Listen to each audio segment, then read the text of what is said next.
à tous et bienvenue dans une nouvelle vidéo.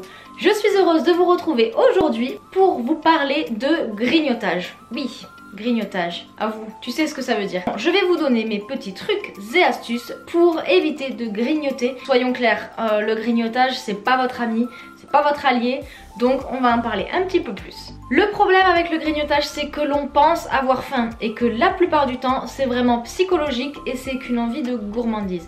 On va pas se mentir, le grignotage c'est vraiment particulier, ça va pas être une petite faim qui va faire qu'on va aller se jeter sur une jolie pomme ou sur le joli concombre qui nous attend dans le frigo. Non, ça serait trop facile. Et oui, non, le grignotage généralement on se jette sur les sucreries, les bonbons. Pourquoi pas le chocolat, et puis si on est un peu plus salé, bah ça sera peut-être plus les chips. Une fois qu'on s'est rué sur ces petites choses là, et bien qu'est-ce qui se passe? On regrette, on commence à culpabiliser un petit peu et on se dit mais pourquoi j'ai fait ça? Et parfois même pire, on n'arrive même pas à s'arrêter de les manger. C'est pas nouveau, le sucre appelle le sucre. Alors je vais vous partager dans cette vidéo mes petits trucs et astuces, mes jolis conseils pour pouvoir éviter tous ces moments de grignotage. Ainsi le grignotage ne sera plus votre ennemi et il ne limitera plus vos progrès et vous pourrez atteindre vos objectifs beaucoup plus facilement. Tout d'abord, il va falloir que vous identifiez la cause. Dans un premier temps, on va essayer de savoir quand. Quand est-ce que vous avez ces petits moments de grignotage? Est-ce que c'est plutôt le matin entre deux repas? Est-ce que c'est plutôt l'après-midi? Ou alors est-ce que c'est tout au long de votre journée? Ensuite, à vous de vous demander comment. Est-ce que vous êtes plutôt seul à la maison? Ou est-ce que vous êtes vraiment entouré de plusieurs personnes? Ou encore autre chose, est-ce que c'est plutôt sur le plan émotionnel? La troisième question, on va se demander quoi? Est-ce que ça va être plutôt du sucré? Est-ce que ça va plutôt être du salé? Ou même parfois n'importe quoi qui peut vous tomber sous la main.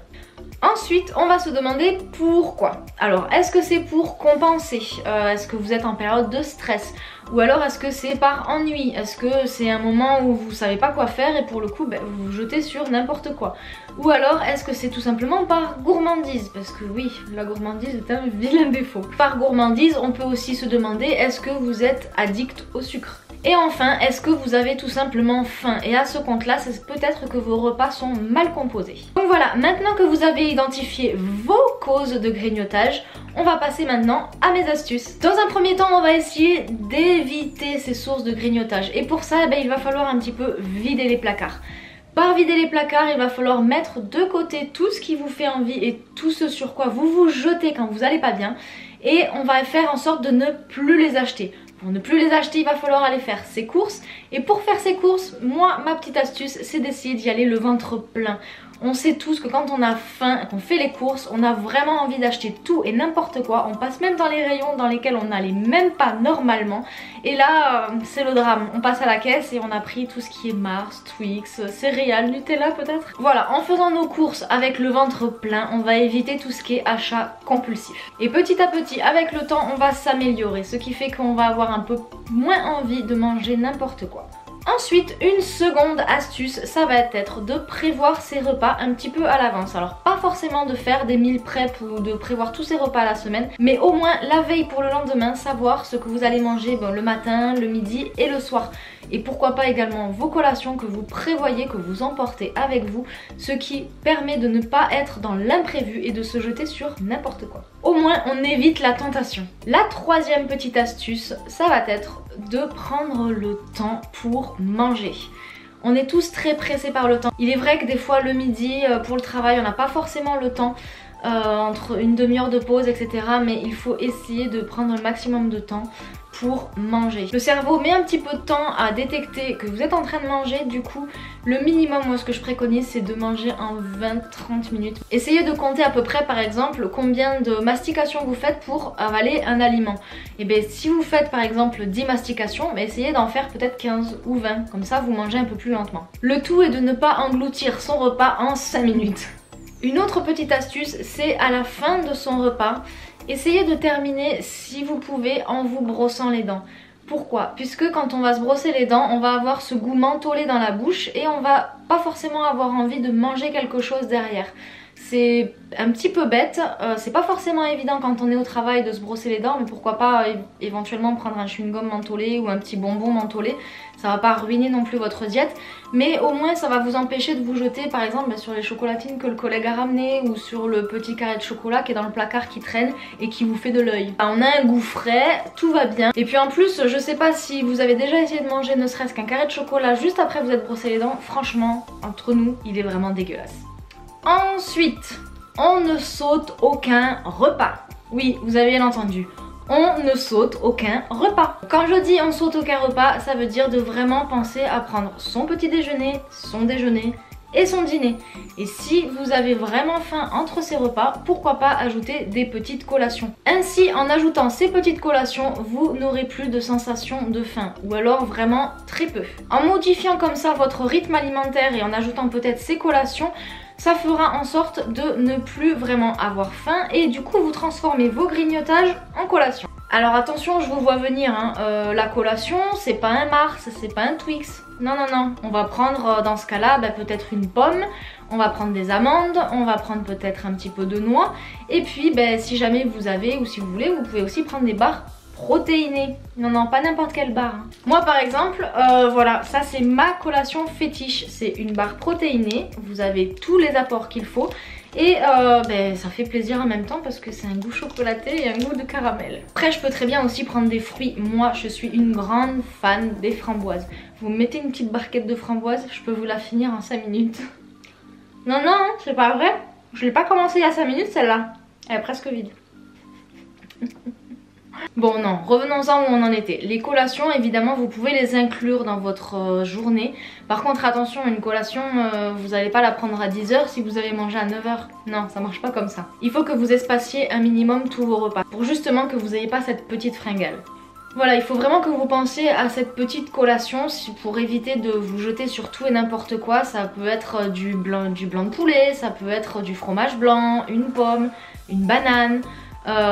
Vraiment vous pouvez avoir large choix mais restez sain tout de même. Voilà, toutes ces petites choses elles vont vous caler et ce sont des aliments qui restent sains et nutritifs pour vous apporter tout ce dont vous avez besoin dans vos apports journaliers. Et normalement vous n'aurez plus faim et plus envie de grignoter n'importe quoi.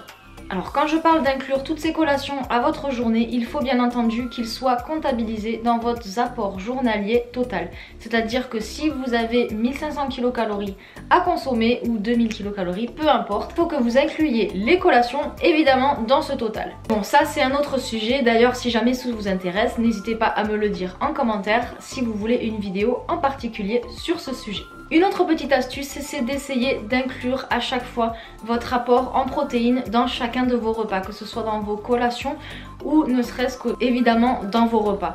Pourquoi? Parce que les protéines, ça va vraiment vous apporter cette sensation de satiété et bien sûr ça va retarder votre sensation de faim puisque l'estomac va prendre un peu plus de temps pour digérer ces protéines. Un autre conseil, et qui n'est pas des moindres, j'arrête pas de vous le rabâcher presque dans toutes les vidéos je crois, c'est de boire régulièrement. Quand vous buvez, vous faites en sorte de remplir votre estomac et du coup vous avez plus du tout cette sensation de faim derrière. Donc buvez de manière régulière, vous buvez de l'eau aromatisée, des thés, des tisanes, peu importe. Pas de coca, n'y allez pas non plus trop fort, hein, mais buvez vraiment régulièrement entre 1,5 et 2 litres si vous ne vous entraînez pas. On en vient maintenant à une autre astuce, mais en fait c'est tout bête. Il faut que vous fassiez plaisir quand vous mangez, il ne faut pas que vous restreigniez. Quand je dis ça, c'est-à-dire qu'il ne va pas falloir que vous mangiez tous les jours la même chose, du poulet, du riz, des haricots verts. Non, au bout d'une semaine, vous en aurez jusque là. Et oui, c'est évident, moi la première, essayez de varier justement tous les aliments, essayez de varier vos recettes. Si vous n'avez pas d'idée, moi je vous fais toujours beaucoup de recettes différentes, n'hésitez pas à aller faire un tour, je les fais diète, je vous marque également toutes les macros. Et comme ça vous pouvez l'adapter à vos apports journaliers, vous les avez juste ici, vous pouvez aller voir. Ainsi vous variez les aliments, vous variez les épices, vous variez les cuissons. Vraiment vous faites plaisir, c'est des aliments sains, ce sont des recettes saines. Bref, ne vous cantonnez pas à 2 ou 3 aliments sans arrêt. Voilà, variez, ça permettra de ne pas avoir envie de tout et n'importe quoi juste derrière. Ma dernière petite astuce, alors c'est un truc tout bête, mais moi personnellement ça marche énormément, alors je pense que ça doit être le cas également pour vous. Moi personnellement, voilà, quand je m'entraîne ou que je fais une activité physique, peu importe, j'ai pas envie de manger n'importe quoi derrière et même parfois j'ai plus trop faim. Donc c'est peut-être un petit peu bête, mais après le boulot, plutôt que de rentrer directement chez vous, faites un petit peu de sport, allez marcher, voilà, faites quelque chose, vous allez vous dépenser. En pratiquant cette activité physique en fin de journée, du coup ça vous changera les idées, vous n'aurez pas envie de vous jeter sur vos placards directement en rentrant du boulot, et en plus de ça, ça va réduire votre sensation de faim. Donc vraiment c'est une petite astuce que moi j'ai trouvée mais que personnellement j'applique quasi quotidiennement. Et voilà, cette vidéo est maintenant terminée, j'espère qu'elle vous a plu. N'hésitez pas si vous avez d'autres conseils et astuces à me les partager en commentaire, je suis très curieuse. J'espère en tout cas que cette vidéo vous a plu, n'hésitez pas à me mettre un petit pouce en l'air si vous avez aimé. N'oubliez pas également que la dernière vidéo est ici, si vous l'avez manqué vous pouvez aller y faire un tour. N'hésitez pas également à vous abonner et activer la cloche juste là pour ne pas manquer toutes les prochaines vidéos. Et moi je vous retrouve très vite dans une prochaine. Ciao ciao!